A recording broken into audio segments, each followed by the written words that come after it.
Hi everyone, welcome to Talk Easy. Today in our studio, Catherine and Mike will be talking about weather. Hey everybody, and welcome to this deep dive into something we all kind of do, right? Yeah. Small talk. Yeah. But maybe we could all use a little bit of help sometimes with Yeah. the art of small talk. And specifically today, we're looking at weather conversations. Wait. That go-to neutral topic, especially in English-speaking cultures. Yeah, it's a classic for sure. And get this, we're going to uncover why the British are practically obsessed with talking about the weather. Oh, they are. So fascinating stuff. Yeah, tell me what is so fascinating about talking about the weather. Well, I think it's fascinating because, on the surface, it seems like just exchanging information, right? Right. But it's often a subtle way of kind of signaling, hey, I'm open to a friendly chat. Okay. It's relatable, it's neutral ground, it's a shared experience that can help break the ice. That makes sense. But sometimes I've noticed, even when I feel like I'm using the right words about the weather, like I know the vocabulary, Yeah. the conversation kind of falls flat. Is there a secret ingredient beyond just knowing, like, sunny, cloudy, rainy? Absolutely. Right. I think you need the right phrases and sentences to keep that conversation flowing smoothly. Okay. So it's one thing to know the word sunny, right? Right. But it's another to be able to say something like, what a glorious day. Perfect for a walk, don't you think? Ah. You've taken it to a whole new level. So it's about crafting those smooth, natural-sounding sentences. Yeah, exactly. Okay, so can you give us some examples of how this plays out in real life? Sure. So imagine you're walking past your neighbor. Okay. They might say something like, what a scorcher today, eh? Mm-hmm. And you could respond with something like, it really is. I'm thinking about heading to the park later, maybe for a swim. Okay. See how that kind of invites further Yeah, conversation? I do. It feels effortless and engaging. Exactly. Okay, now how about in a slightly more formal setting, like at work? Okay, so let's say a coworker comments, this humidity is brutal. Ugh, I know. And you could say, tell me about it. I Yeah. felt like I was melting just walking here. And then they might reply, hopefully it'll cool down soon. Okay. So again, it's simple, it's relatable, keeps the dialogue moving. Okay, so it's less about providing like a detailed weather report Yeah, and more about creating this friendly back and forth. exactly. But isn't that a bit superficial? Like, how do we strike a balance between just being polite and actually making a genuine connection? That's a great point. You've hit on something really crucial. Okay. I think, you'll notice that in many English-speaking cultures, weather talk is like this subtle social dance. Okay. It's signaling a willingness to engage without being overly personal right away. Okay. It's about creating a comfortable atmosphere Gotcha. before you potentially move on to other topics. That's a really interesting perspective. Yeah. It's almost like we're cracking a cultural code here. Exactly. And just like with any code, there are variations. Okay. Take, for example, the famous British love for weather chat. Right. I mean, it's practically a national pastime. I've always wondered why that is. I mean, maybe it's because British weather is so unpredictable. That's certainly a possibility. Yeah. Some anthropologists even suggest that it's because the island nation's ever-changing climate creates this kind of sense of shared experience, Hmm. and it fosters a sense of community. Okay. But, talking about everyday weather is one thing. Yeah. What about when things get extreme? Ooh, good point. How do we navigate conversations about, those wild storms, unbearable heat waves, or days when the wind almost knocks you off your feet? Yeah. Then you level up your descriptive language. Okay. Instead of just saying it's windy, Yeah. you might say, the wind is so strong today, I thought my umbrella was going to take flight. Or did you hear that thunder last night? It was like a symphony of the sky. I love how those phrases really paint a picture. It's Yeah. not just stating a fact, it's sharing the experience. Exactly. And during a heat wave, we might hear someone say, "This heat is relentless. I'm dreaming of an ice-cold lemonade." Exactly. And it's not just about describing the event itself. It's about sharing personal reactions and opinions. For Right. instance, you might say, I find rainy days so peaceful, or confess I love snow, but I hate driving in it. Mm-hmm. So imagine you and a friend are discussing a recent heat wave. How might that conversation unfold? Well, your friend might start by saying, this heat is brutal, isn't it? Yeah. I barely slept last night. Yeah. And you could reply with, I know, I feel like I'm living in a sauna thinking about getting one of those inflatable pools for the backyard. Mm-hmm. Have you considered that? Okay. And your friend could respond, genius, count me in.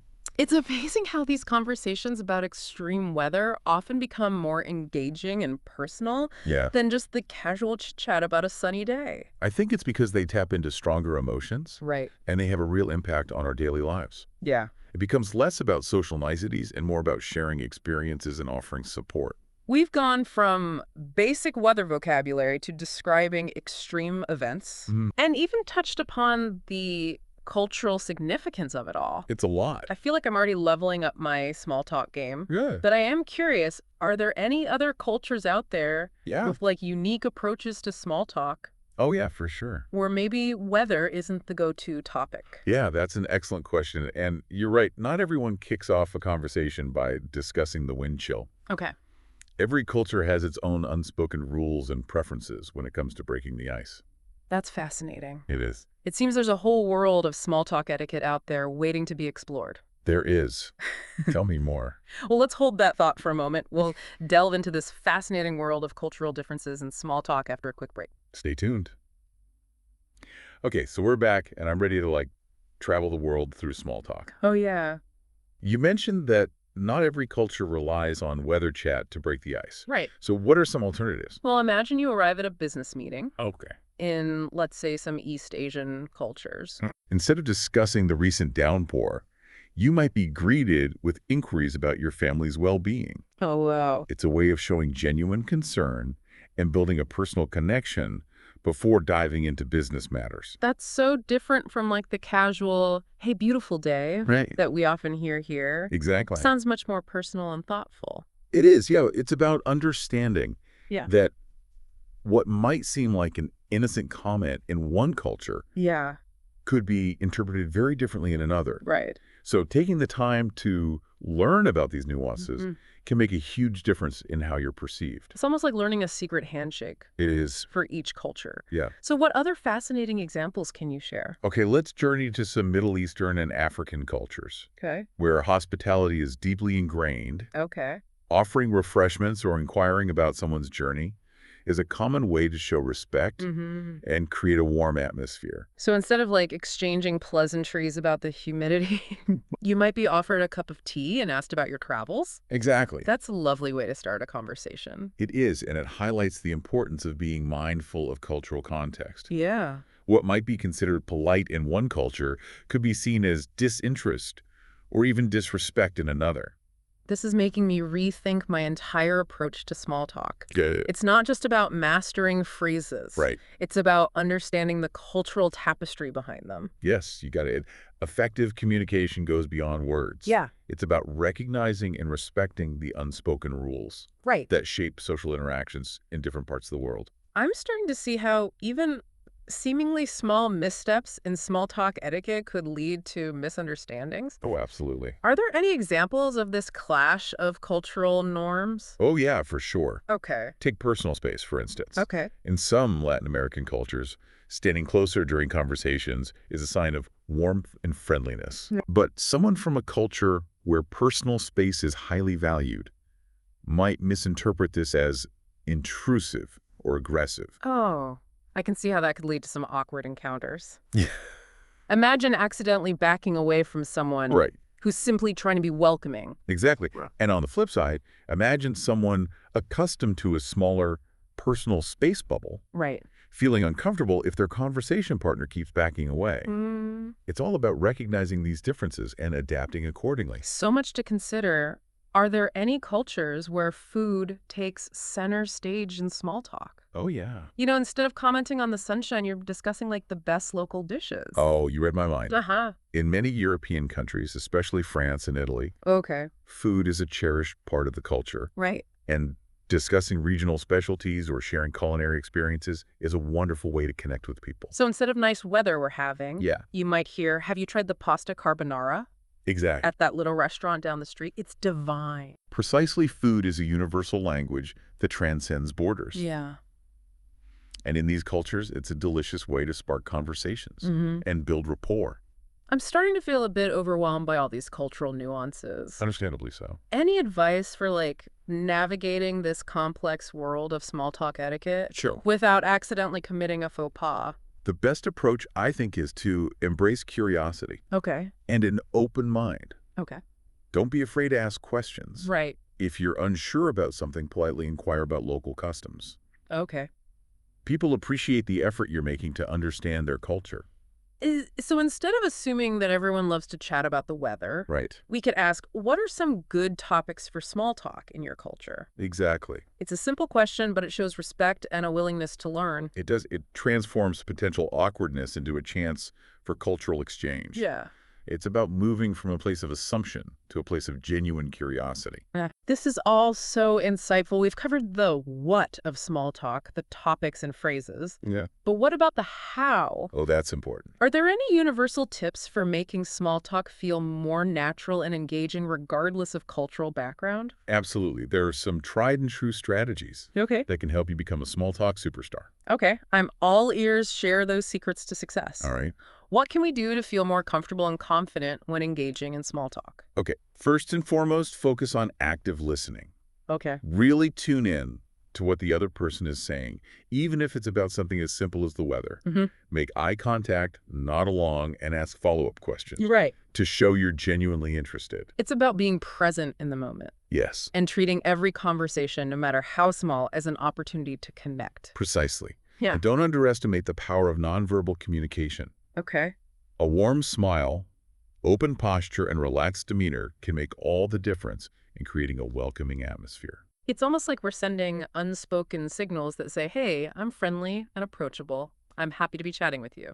Exactly. And remember, small talk is a two-way street. Okay. Don't be afraid to share a bit about yourself as well. So it's about striking that balance between being a good listener Yes. and also contributing to the conversation. Precisely sharing small details about your day, Yeah. your interests, or even a funny observation can help build rapport and create a sense of connection. It seems those seemingly insignificant details can sometimes pave the way for deeper, more meaningful conversations. They can. It's like small talk is the appetizer that whets the appetite for a more substantial meal. What a great analogy. You've perfectly captured the essence of it. Thank you. Small talk, when done well, can be a powerful tool for building relationships, fostering understanding, and even opening doors to new opportunities. We've covered so much ground today, from mastering weather talk in English-speaking cultures to exploring the fascinating nuances of small talk around the world. I feel like I've gained a whole new appreciation for this often overlooked art form. Me too. It's been a joy diving into this topic with you. Likewise. I hope our listeners feel empowered to step out of their comfort zones and embrace the power of small talk, no matter where their conversations take them. Well said. We've journeyed from novice to near expert in the art of small talk. We have. But before we wrap up our deep dive, I have one final question for our listeners to ponder. Okay. We've talked about how cultural differences can influence small talk topics, Yeah. but what about the way people express themselves? Oh, interesting. Do you think cultural norms also impact things like humor, tone of voice, or even the use of gestures in casual conversations? That's a great question. It's something to think about.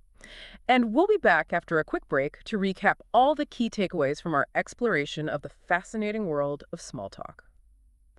Okay, so we're back and ready to recap all those amazing insights we've uncovered about the art of small talk. Yeah. It's been quite a journey, hasn't it? It has been. We've gone from simple weather chat To exploring cultural nuances and universal strategies for making those initial connections. It's a lot. Yeah. We've discovered that small talk, especially in English-speaking cultures, Mm-hmm. is more than just idle chatter. Right. It's often the first step in building relationships Okay. and establishing rapport. And mastering those weather-related vocabulary and phrases Yeah, is like having a secret weapon it is. in your small talk arsenal. Yeah, You know, knowing how to describe a sunny day comment on a sudden downpour or even react to a wild windstorm right. can make all the difference in those initial interactions. Yeah, it's true. But we've also learned that it's not just about the words themselves, right? Right. It's about recognizing those social cues and unspoken messages behind them. Yeah. Small talk is often a way of signaling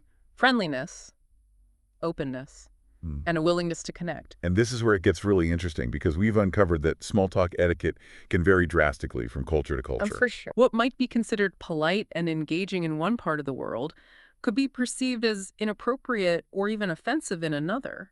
Absolutely. And that's why approaching every interaction with curiosity and an open mind is so important. Yeah. We can't assume that everyone shares our cultural norms when it comes to small talk. It's like we need to become cultural detectives. Yes. Paying attention to subtle cues like personal space, tone of voice, and even the topics people choose to discuss. You're exactly right. And if we're ever unsure about something, it's always best to politely inquire about local customs. Okay.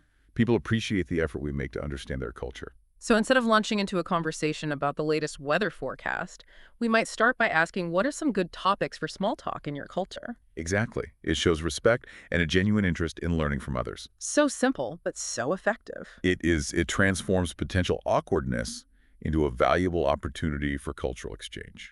And beyond cultural differences, we've also discovered some universal strategies for making small talk feel more natural and engaging no matter where we are in the world. We have those tips are pure gold. Remind us of a few key takeaways. Okay, active listening is crucial. Yes. It's about truly tuning in to what the other person is saying, making eye contact, and asking follow-up questions. Mm-hmm. Those small gestures show that we're genuinely interested in the conversation. Right, and don't forget about the power of nonverbal communication. Oh, that's important.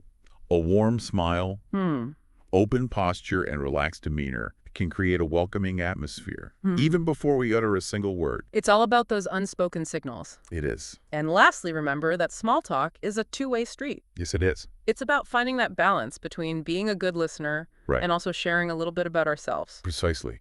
It's about creating a sense of connection and building rapport. It's amazing how those seemingly insignificant conversations can sometimes pave the way for deeper, more meaningful relationships. You've hit the nail on the head. Small talk, when done well, can be a powerful tool for fostering understanding, creating opportunities, and even brightening someone's day. I think we've equipped our listeners with the knowledge, the strategies, and the cultural awareness to become true masters of small talk, no matter where their conversations may lead them. I agree. It's been a pleasure diving into this topic with you. Likewise, and who knows, maybe our listeners will even inspire a few weather-obsessed conversations along the way. That'd be great. That's a wrap on our deep dive into the fascinating world of small talk. We hope you've enjoyed the journey as much as we have now. Go forth, spark those conversations, and connect with the world around you.